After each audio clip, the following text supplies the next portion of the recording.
Buzzing National. हमारा ग्रह बदल रहा है, पहले से कहीं तेज। ग्लेशियर पिघल रहे हैं, जंगल जल रहे हैं और समुद्र का स्तर बढ़ रहा है। पृथ्वी का औसत तापमान पहले ही 1.5 डिग्री सेल्सियस तक बढ़ चुका है, जिससे पारिस्थितिकी तंत्र संकट में है। विनाशकारी बाढ़ से लेकर लंबी सूखा परिस्थितियों तक जलवायु परिवर्तन का प्रभाव अब भविष्यवाणी नहीं, बल्कि हमारी हकीकत है। लेकिन इस संकट के पीछे का कारण क्या है?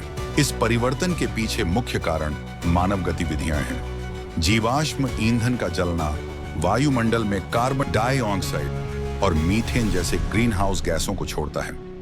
ये गैसें गर्मी को फंसा देती हैं, जिससे ग्रीन हाउस प्रभाव पैदा होता है और वैश्विक तापमान बढ़ता है।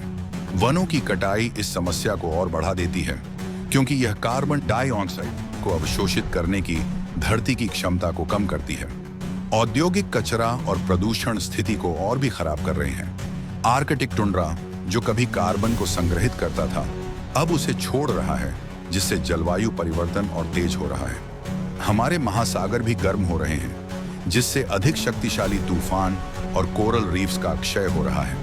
इसी बीच पिघलते ग्लेशियर और बढ़ते समुद्री स्तर तटीय शहरों और समुदायों के लिए खतरा बन गए हैं। अब कार्यवाही का समय आ गया है। चुनौतियों के बावजूद आशा की किरणें अब भी बाकी हैं। हमारे पास क्षति को उलटने और एक स्थायी भविष्य बनाने के उपकरण मौजूद हैं। सौर, पवन और जल ऊर्जा जैसे नवीकरणीय स्रोतों का उपयोग करने से उत्सर्जन को काफी हद तक कम किया जा सकता है। पेड़ लगाकर और जंगलों की रक्षा करके हम पारिस्थितिकी तंत्र को पुनर्स्थापित कर सकते हैं, कार्बन को अवशोषित कर सकते हैं और जैव विविधता में सुधार कर सकते हैं।